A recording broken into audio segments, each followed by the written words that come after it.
Hello, and I'm happy to present my 2023 New Year's predictions. And this year, I'm going to be covering the general overview of what the energy is like for 2023. I'm going to look at the economy and financial issues. I'm going to look at medical, going to look at world affairs, I'm going to look at technology, I'm going to look at Hollywood, and there's a lot that comes up in between that. So let's get started. I'm going to put my glasses on because I have 6 pages of notes and I want to get everything in here. So if the word for 2022 was concentrated and intense, because it certainly was, the words for 2023 are spacious and explosive. So this year is going to have a lot of surprises, a lot of stark changes. It's growth and progress. And a lot of this is the result of some of the work that we've done over the last couple of years. And because of the COVID effect and a lot of fears that were on the planet, it really slowed our ability to manifest. Just like we're in gelatin, we just can't quite move things forward no matter how hard we try. And now this year is a little bit more like a boomerang effect. Very big manifestation year, especially the first half of the year. And it is going to feel a little bit unsteady in some ways because there's things just coming out of the blue, things that you forgot about. And most of it feels positive. Granted, when we have this really choppy, intense manifesting energy, we can get some things out of the blue maybe we weren't anticipating, but for the most part, it's a positive energy for the first 5 months of the year. Time feels like it's getting faster and faster and faster because there's so much is being crammed into the energetic space. So again, if you felt like you had difficulty manifesting in 2022, you're going to feel the opposite in 2023. Most everyone up to about June. And there is a word of caution about the sense of overwhelm we all might feel because we have so many things to contend with, so many things to do. Okay, you know what that feels like. Nobody wants 5 months of that. And I think that's what we're going to get. So again, 2023 has significantly greater potential for outcomes to deliver than 2022, hands down, not even close. And again, the distance we're making from COVID and our fears that have plagued us the last couple of years is part of the reason for that. So there's a lot of spacious energy, especially between February and June. And of course, when there's a lot of space, there's room for things to come in. And the pattern looks good for opportunities, flexibility, fertile soil for happiness and money and relationships. And so February to June, those months in particular. And of course, the good part about getting what you want is that it fuels our inner fire.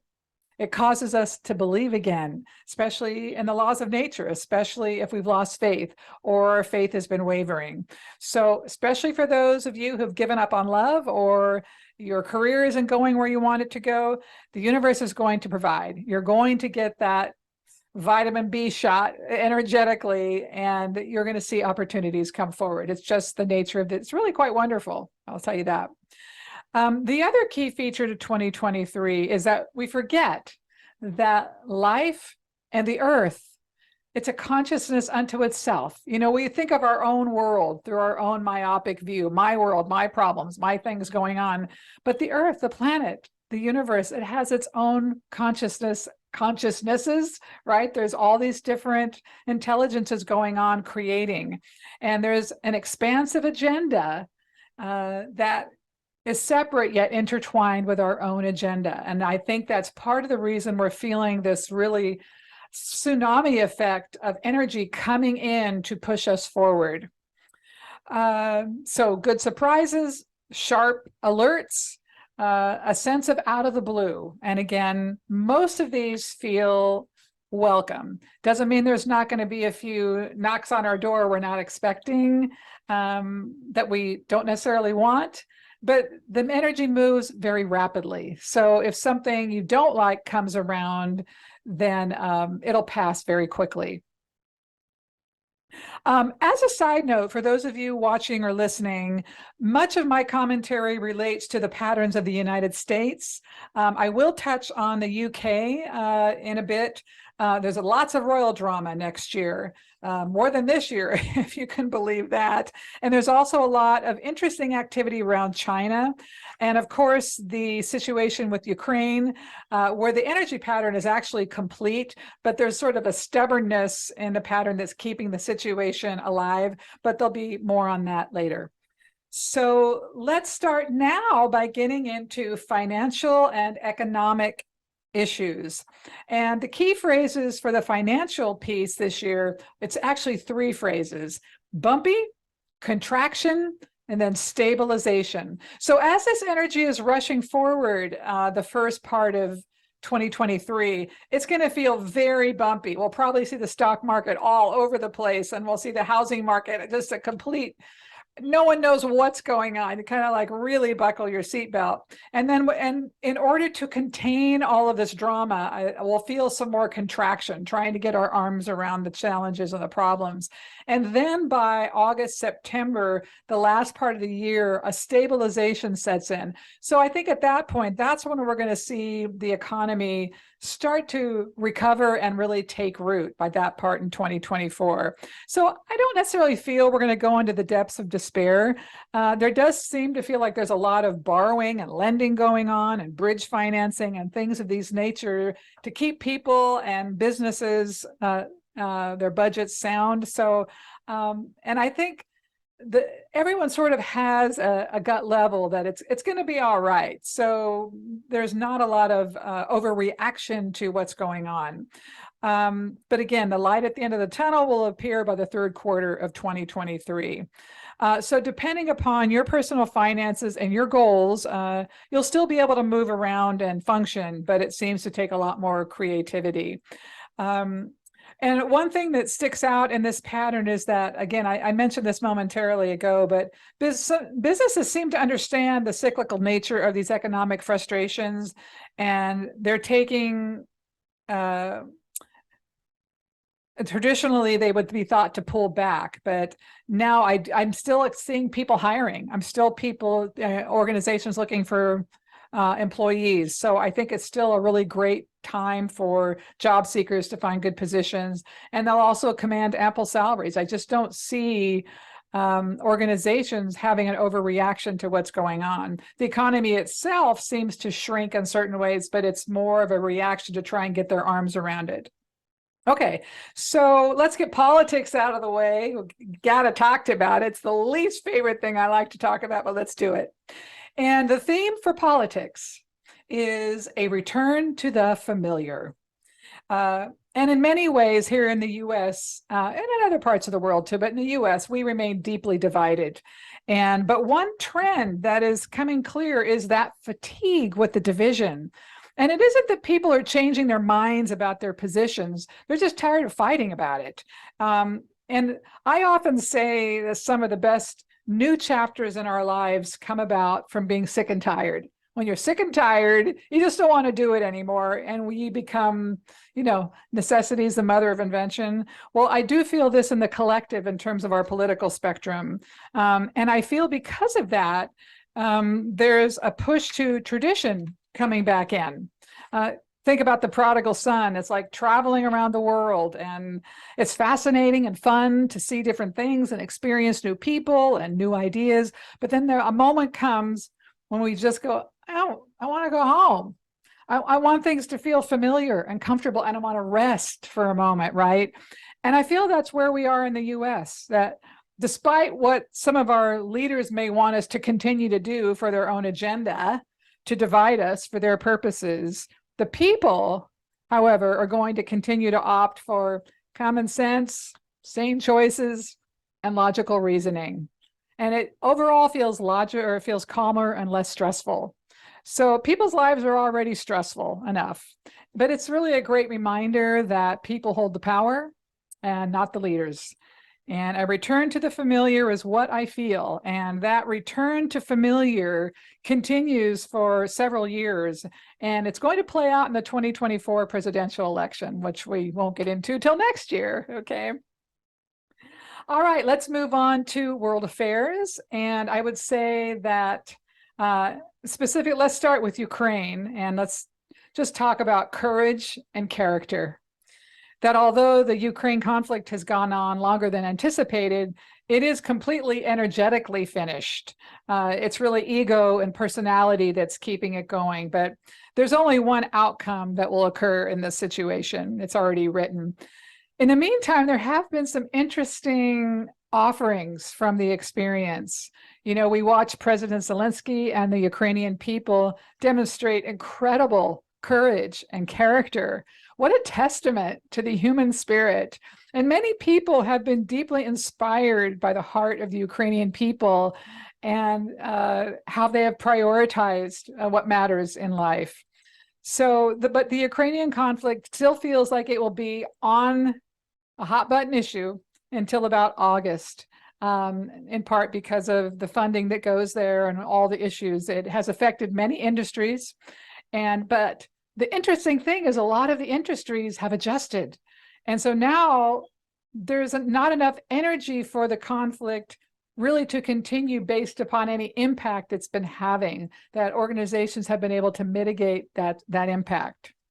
Now, here's what I'm feeling is that once Russia has an exit strategy that helps them save face, that they will make their exit. And I believe those talks will begin in April or May. Not that it can't happen sooner, but it's just a matter of when, not if. So now let's go on to the UK. And the theme for the UK, let's call it royal restructure.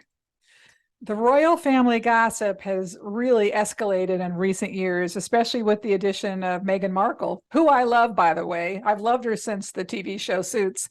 But her entry into the royal family has been a catalyst to unearth some unsavory traits and qualities of various royals and the British people. So, you know, some people lead from the front, some people lead from the behind, right? And some leaders don't choose to lead, although they do.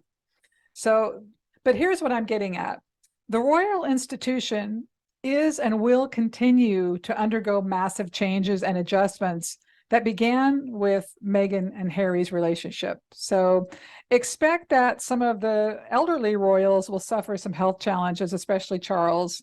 And, you know, when I look at the family dynamics, sometimes unconsciously we manifest health issues to bring people forward.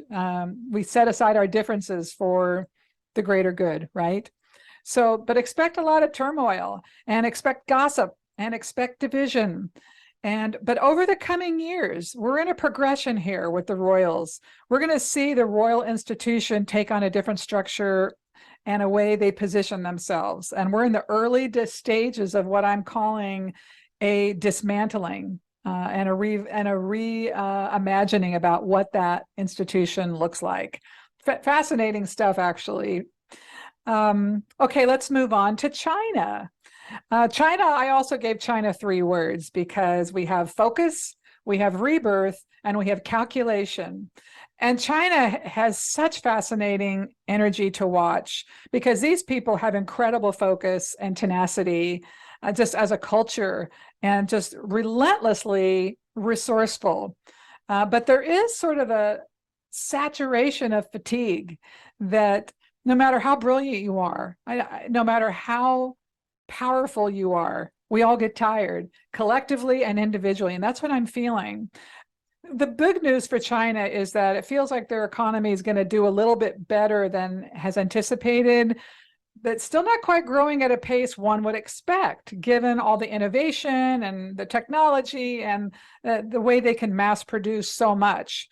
But there's stagnation in terms of vitality, in terms of new ideas and new technologies. There's a lot of duplication, but not innovation. So it's really causing a sense of not much optimism is what I'm feeling, and that frustration. But in other ways, China represents an island of opportunity. It's just they're not seeing the island yet. And so I feel they're on the cusp of ushering in an era that factors in more creativity as opposed to productivity, and how they balance that new vibration could be really fascinating. And of course, you know, that's a new stream of thought for that culture. So, and then aging populations and overcrowding, that feels to be a real issue in the healthcare system. So they have their hands full. But again, there's a focus on how do we get through this, and there's this hint of a rebirth. And meanwhile, continuing to calculate how can we get ourselves out of our situation, and I'm sure they will. Okay, so where am I here? Okay, next, let's go into medical. Okay, the biggest piece of energy sticking out as far as medical advances seems to relate to modifying genes themselves. Now, any of you who've had to go through fertility in terms of becoming pregnant, for instance, you can pick your sex of your baby looking at the embryos. I don't know how it's done. I haven't stayed close enough in contact. But now I'm feeling like they're going to start modifying genes to be able to affect our health and also for anti-aging remedies. I mean, and of course, that's the big market. How can we stay young, looking young, right? So, but it's something that appears to have been in the works for a time. And they're trying to figure out how to do that. But there's going to be products coming into the marketplace this year based upon gene modification and the aesthetic market for anti-aging. That's my sense about that. Okay, so Hollywood. Now, I have lots of friends in Hollywood. I love Hollywood, but my words for Hollywood this year is somewhat self-serving, and it's very much it's a little tiny network. And if you're not in the clique, it doesn't matter what you think, right? It's kind of the same story that we've seen there for a lot of years. But here's what I'm sensing in terms of, I'll just focus on the Oscars. I'm getting a lot of energy around Brendan Fraser from The Mummy. He's just standing out. And when I put the Oscar in his hand, it stays there. But there's also Colin Farrell, that handsome guy from, I think he's from Ireland. The Oscar stays in his hand also. So they both seem eligible to receive. There's sort of it's an equal energetic balance, and that's unusual. Usually there's one standout person. So this is unusual. So my expectation is between now and whenever the Oscars happen, I think, is it February or March or something? You're going to see lots of commercials and pushing, I think they really try and lobby for people to get those votes. So right now, I'm not sure. I would give it like 51% to Brendan Fraser if I had to pick today. Now, as for the Best Actress, there's a lot of great energies and contenders out there. I'm feeling a lot of pull towards Michelle Yeoh. So I'm not feeling anyone else standing out besides her. I mean, there's a lot of great people in there and a lot of great situations, but for whatever reason, her name is the one that's standing out the most. And finally, let me go into technology before I do my closing moments.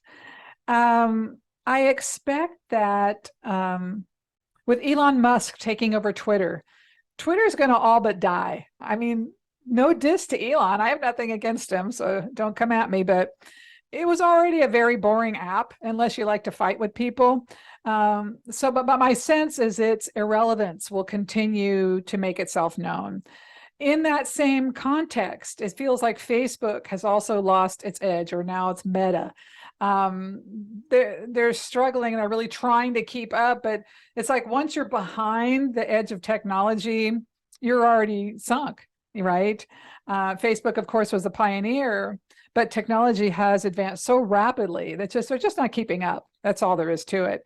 But in addition to those two major players having that, kind of stepping back out of the limelight, there are so many platforms emerging that users find more fun and easier to understand and easier to use.